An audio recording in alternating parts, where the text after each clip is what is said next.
Hello friends, here I come again with another controversial and yet important topic, the correlation between the language of education and poverty. Yes, there is a relationship. Please let me know what you think in the comment section, and also obviously don't forget to subscribe to my YouTube channel so that you can have more video on important topic in the area of politics, religion, economics, international relations, globalization, migration, and many, many more.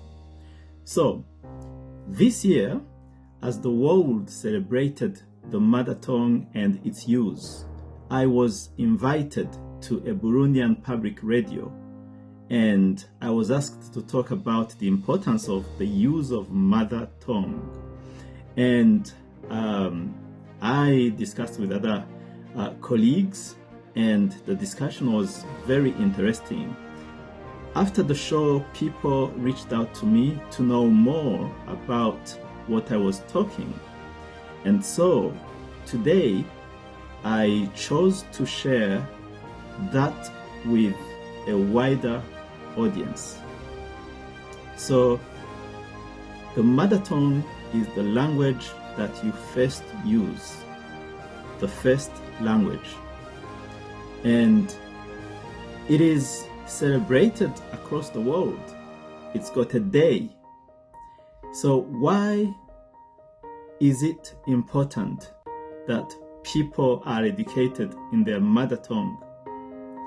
The language of education plays a crucial role in shaping students' academic success, socio-economic mobility, and overall creativity. There are so many researchers that indicate that most developed countries educate their population in the native languages, and that this contributes significantly to their literacy and numeracy rate and economic prosperity.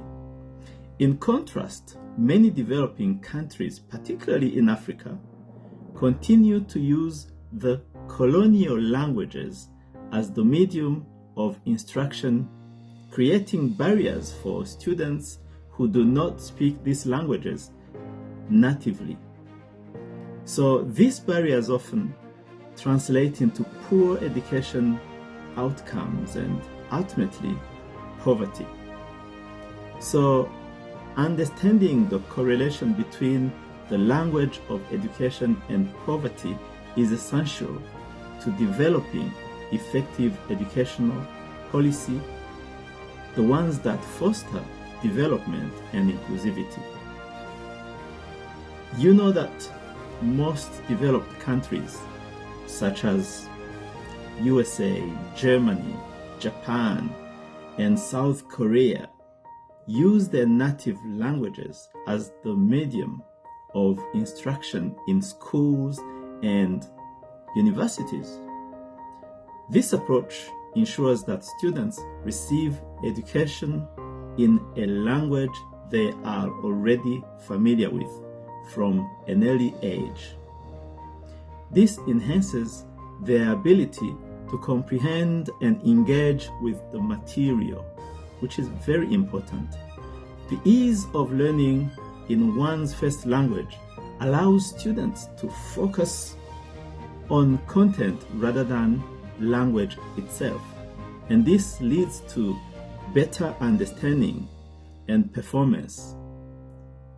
I have seen this, and I continue to see this, and particularly in STEM field. STEM stands for science, technology, engineering, and mathematics. So in STEM field, it's very important that people understand that complexity with ease. Countries like Cote d'Ivoire, Kenya, Burundi, Nigeria use English or French languages imposed during the colonial era, as the primary language for education. And to be honest, this practice creates a significant disadvantage for students who are not fluent in these languages. It increases the risk of academic failure, and it limits their economic opportunities.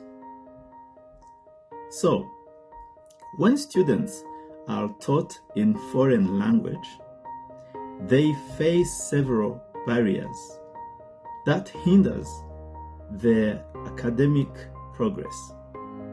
So these students often struggle to grasp complex concepts because they must simultaneously learn the language and the content at the same time. This double burden is particularly evident in science, where understanding technical terminology and abstract concepts is challenging even for native speakers. There are many researchers that show that a significant number of students in African countries have failed science courses because primarily they couldn't fully comprehend the language of instruction. There are many books that you can read about this. For instance, in Tanzania, students often perform poorly in mathematics and science subjects due to the use of English, a language many Tanzanians are not proficient in. The difficulty in understanding the language of instruction means that these students spend time trying to decode the language rather than learning and engaging with actual material.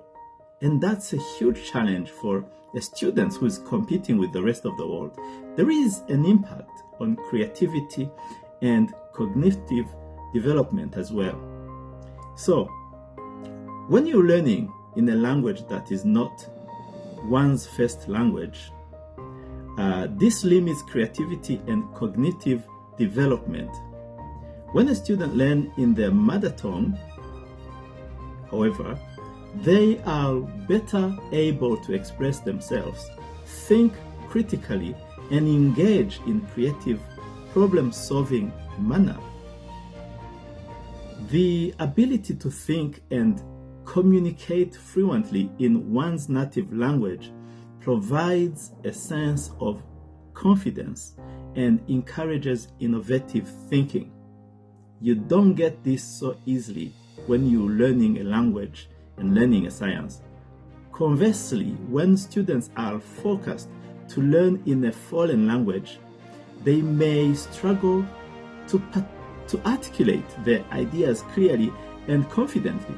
The cognitive load of processing information in a non-native language can stifle creativity as students focus on linguistic accuracy rather than creative expression.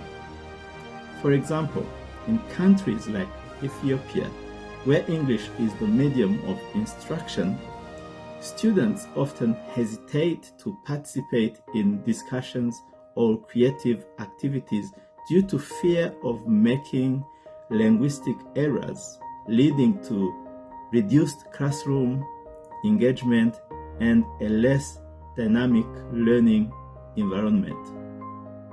So you can see that it's actually a serious challenge. So there is a urgent need for language freedom in education, and I call it language freedom. If African countries aim to catch up with the rest of the world in terms of education and economic development, they need to reconsider their language policies in education. I know I will encounter many opposition on this. This does not mean that foreign languages such as English and French should be banned.